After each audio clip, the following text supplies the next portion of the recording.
Mesdames, Mesdemoiselles, Messieurs, bonsoir. Je suis évidemment très très heureux de vous recevoir. Pourquoi évidemment? Parce que si j'ai été sollicité pour suivre un certain nombre de cursus, et ce, depuis pratiquement 20 ans déjà, c'est parce que c'est un sujet qui me passionne. D'abord parce que tous les sujets de Torah me passionnent, mais que celui-ci, à savoir l'adhésion au judaïsme, que d'aucuns appellent la conversion, est un sujet qui me passionne la plus particulièrement. Pourquoi? Parce qu'il est d'une certaine manière un condensé de tous les combats qu'un juif doit mener. Oui, il existe de nombreux combats qu'un juif doit mener. Parce qu'un juif, c'est d'abord un être humain. Ensuite, c'est un juif. Et enfin, c'est quelqu'un qui est appelé, comme tout être humain, à passer par différentes étapes, par différentes épreuves, par différentes découvertes qui l'amènent en passant d'une expérience à une autre, d'un état de conscience à un autre, d'un niveau de connaissance à un autre, eh bien, à se poser des questions. Et à la suite de ces questions, et de rechercher des réponses qui soient à la fois rassurantes, motivantes et qui soient une sorte de balise dans le parcours de vie qui est le sien. Et c'est nécessaire pour tout être humain, ça l'est encore plus pour un juif qui est né dans la Torah, et quelqu'un qui est né, un être humain parmi d'autres, et qui du jour au lendemain, pour des milliers de raisons différentes, aussi différentes et en général respectables les unes que les autres, eh bien, un jour décide de convoler en juste noces avec le judaïsme. Et de dire, voilà, je veux épouser une identité qui s'appelle l'identité d'Israël. Cette identité-là est certainement l'identité la plus dure à acquérir, et pour cause. Jugez-en vous-même par l'histoire. Vous savez bien que les Juifs ont été souvent convertis de force, massacrés. C'est qui est-ce qui est là-bas? Regardez s'il vous plaît, merci. Les Juifs ont été convertis de force, comme vous le savez. Ils ont été brûlés, on a spolié leurs biens. Et tout cela, pourquoi? Parce qu'ils étaient Juifs et qu'ils étaient fidèles au judaïsme. On a tout fait pour les convertir de force, tantôt au christianisme, tantôt à l'islam, et tantôt même à d'autres idéologies ou même autres formes de dictature. Et finalement, il y a toujours eu des juifs qui majoritairement sont restés fidèles à l'identité d'Israël, et une minorité qui a fini par craquer parce que sous la pression, sous la menace et parfois même sous la torture, eh bien on peut comprendre que certains aient pu craquer. Sauf que, paradoxalement, si la majorité est toujours restée fidèle au judaïsme, une minorité d'entre eux, eh bien, non seulement ont quitté le navire, mais se sont avérés le plus souvent, tant ils ont vécu cette façon injuste d'être traités, eh bien, ils ont transformé, peut-être pour conjurer leur souffrance, eh bien, leur position de juif en position d'anti-juif. Et j'ai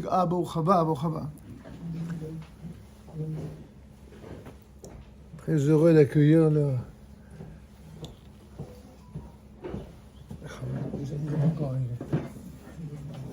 Rav David El-Fassi, que la plupart d'entre vous connaissez. Ceux qui ne connaissent pas, voilà, on lui souhaite la bienvenue. J'introduisais avant d'en arriver, avant l'arrivée de Rabbi Aaron. Je vous disais donc, mes chers amis, que l'histoire n'a pas fait de cadeau aux Juifs. Au point d'ailleurs que, pour ceux parmi vous, les anciens qui étaient avec nous, eh bien, je leur disais toujours, mais qu'est-ce qui vous a pris de vouloir devenir juif? Vous êtes fous, quoi. C'est tout ce que vous avez trouvé. Vous aimez les coups, vous aimez les souffrances, vous aimez la haine, vous aimez quoi? Évidemment, c'est une boutade, c'est dit à la manière d'une boutade, mais il y a, comme vous avez compris, un fond de vérité qui est profond. Cette vérité est la suivante. Être juif, vouloir devenir juif, c'est accepter d'emblée d'opter pour la situation d'existence la plus dure qui soit. C'est ce qu'un certain professeur André Neher disait dans un petit ouvrage, le dur bonheur d'être juif. C'est très dur d'être juif, mais c'est un bonheur. Et on peut dire qu'effectivement, tous les bonheurs se méritent. Le fait d'être juif, c'est un mérite. Nous le disons sans aucun orgueil ostentatoire, mais une vraie fierté. Bien sûr, c'est un honneur d'appartenir à un peuple qui a été capable d'être fidèle en dépit des persécutions et des injustices dont il a été l'objet, d'être resté à ce point fidèle à un Dieu, à une Torah, à une terre, à un peuple. Et je vais vous dire mieux que ça, ce à quoi peut-être vous attendez le moins. Il est resté fidèle même à l'humanité qui s'est montrée absolument intraitable avec eux.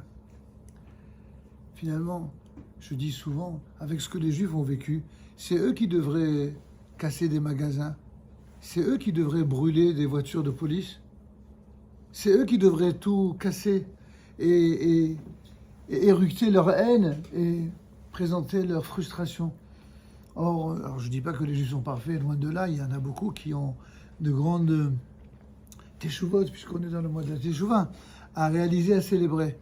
Mais fondamentalement, la plupart des Juifs, ce sont des gens qui sont des constructeurs, ce sont des gens qui réalisent, ce sont des gens qui étudient. Et vouloir devenir juif, c'est d'abord avoir conscience de ce que, d'une façon consciente ou moins consciente, on opte pour une qualité de vie, une qualité d'être, et plus encore une qualité d'exemplarité. Or, être exemplaire, c'est pas la chose la plus facile. Par définition, quelqu'un d'exemplaire, c'est pas quelqu'un qui se croit exemplaire. Tout comme quelqu'un d'humble, il dira, vous savez, je suis très humble. Hein. Quelqu'un qui vous dirait qu'il est humble, ce serait un bien fait mauvais représentant, en tout cas, de ce qu'est l'humilité. De Moshe Rabbeinu, on a dit que c'était l'homme le plus humble que la terre ait porté. C'est Dieu lui-même qui atteste, on peut faire confiance. C'était quoi son humilité? L'humilité de Moshe Rabbeinu n'était pas de raser les murs. C'était pas un faux semblant. C'était pas un soi-disant humble. L'humilité, c'est lorsque quelqu'un développe tout dans son existence pour être le meilleur, en s'effaçant totalement derrière ses capacités pour les mettre au profit des autres. C'est ça l'humilité. En tout cas, une approche de l'humilité, bien sûr. Car là aussi, quelqu'un qui prétendrait enseigner l'humilité ne serait pas très humble.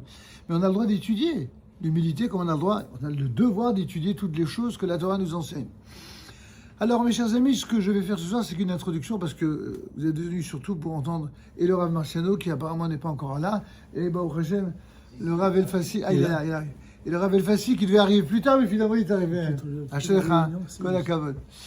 Et donc je vais terminer, avant qu'arrive le Rav Marciano, je vais terminer mon introduction, qui simplement veut vous inciter à prendre la mesure de ce que si effectivement, je vous en prie, il y a de la place, installez-vous. Si Baruch haba. Viens.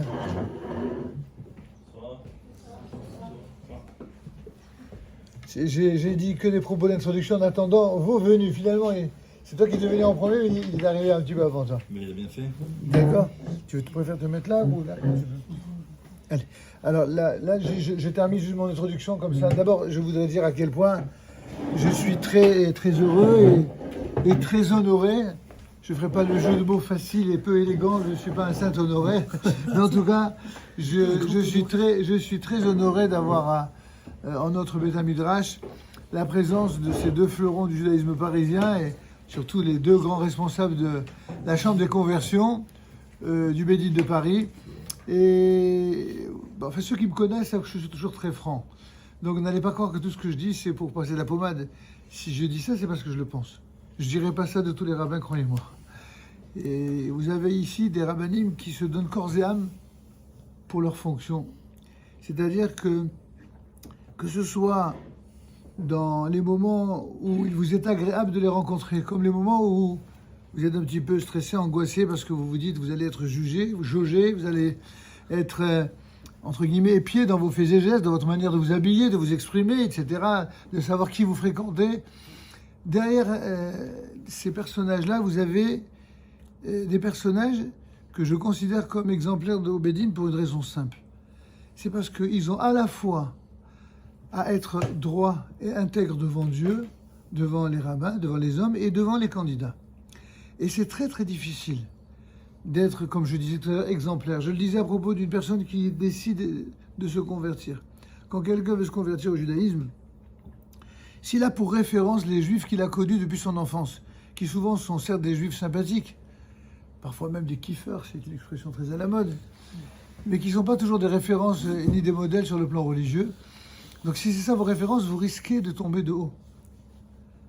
Si vous voulez être de bons juifs et faire une vraie conversion, alors sachez que vous ne devez pas vous contenter d'être juif, vous devez être des super juifs. Ce qu'on appelle en langage courant des top modèles. C'est vrai que chez les nations les idolâtres, les top modèles, ce sont uniquement les femmes qui sont belles d'apparence. Ben chez nous, on a les top modèles, c'est aussi bien les hommes que les femmes, dont l'intériorité est semblable à l'extériorité et vice-versa.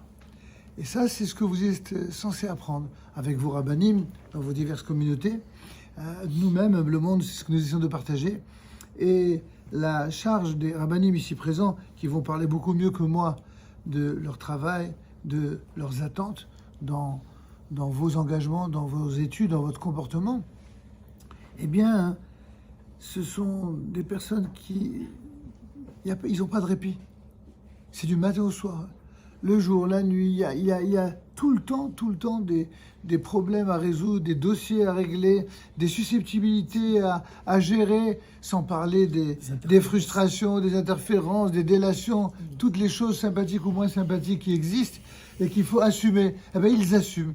Et je peux vous dire, pour avoir des relations particulièrement à la fois respectueuses et amicales avec les personnages qui sont à nos côtés, je peux vous dire que c'est un travail à temps plein.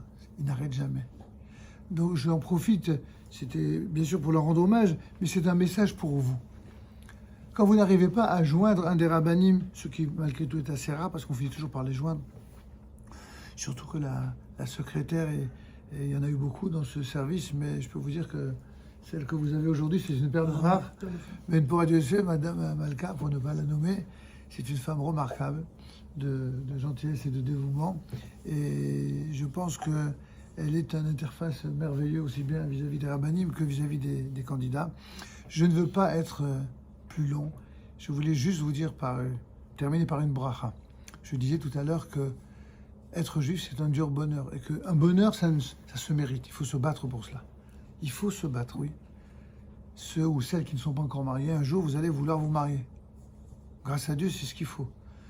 Mais dites-vous bien que le mariage, ce n'est pas une fin en soi, c'est le début d'une vie. Il faut mériter celui ou celle que vous allez épouser. Et pour le mériter, sachez que Dieu va vous envoyer exactement ce que vous méritez. Si vous êtes méritant et que vous vous battez pour des bonnes causes, vous allez trouver la personne qui va vous permettre de grandir, de vous élever, de devenir encore meilleur. Mais si par malheur vous épousez l'autre pour les mauvaises raisons, vous risquez de payer la facture jusqu'à la fin de vos jours. Alors je me permets humblement cette comparaison. Si quelqu'un se convertit au judaïsme pour les bonnes raisons, qui veut épouser le judaïsme pour les bonnes raisons, alors il ou elle sera heureux, équilibré, et il grandira sans arrêt jusqu'à la fin de ses jours. Et il aura une merveilleuse famille, et il aura un mari ou une épouse à la hauteur formidable. Mais si les raisons pour lesquelles vous voulez atteindre ce bonheur, comme les autres exemples précités, sont des raisons qui sont moins avouables, alors malheureusement là aussi vous risqueriez de payer la facture jusqu'à la fin de vos jours. Donc sur cela évidemment, on ne peut qu'appeler à la vigilance et pour ma part à la bénédiction. C'est ce que je vous souhaite en cette... on est à une semaine de Rosh Hashanah. Ce que je vous souhaite du fond du cœur, c'est de faire toujours les bons choix, d'aller toujours auprès de vos rabbinim, que ce soit nous-mêmes ici pour le cours, que ce soit notre ami Moshe Elbaz, pour ceux, puisque je sais qu'il y a quelques élèves qui ont été envoyés par lui et que je salue évidemment. Et il y a même quelques anciens candidats qui ont réussi brillamment, dont nous sommes heureux également de rappeler que voilà, il y a vraiment, la plupart des candidats ici sont des gens qui sont sérieux, qui ont accepté de faire des efforts et aujourd'hui, ils en sont heureux, satisfaits et ils vivent totalement de manière juive dans la communauté, aimés, respectés encore plus que tous les autres, justement parce qu'ils sont partis de plus loin et qu'ils sont devenus exemplaires. Ils ne sont pas devenus exemplaires pour les juifs, pour les candidats à la conversion seulement. Ils sont devenus exemplaires pour les juifs de naissance. C'est ce que je vous souhaite. C'est ça la bracha que moi je vous souhaite. c'est que vous soyez une référence, non seulement pour vos familles respectives, qu'elles soient juives ou non juives, mais également pour les membres de votre communauté, y compris pour les juifs de naissance. Amen, Kenny Latson. Bravo, Rabbeinu.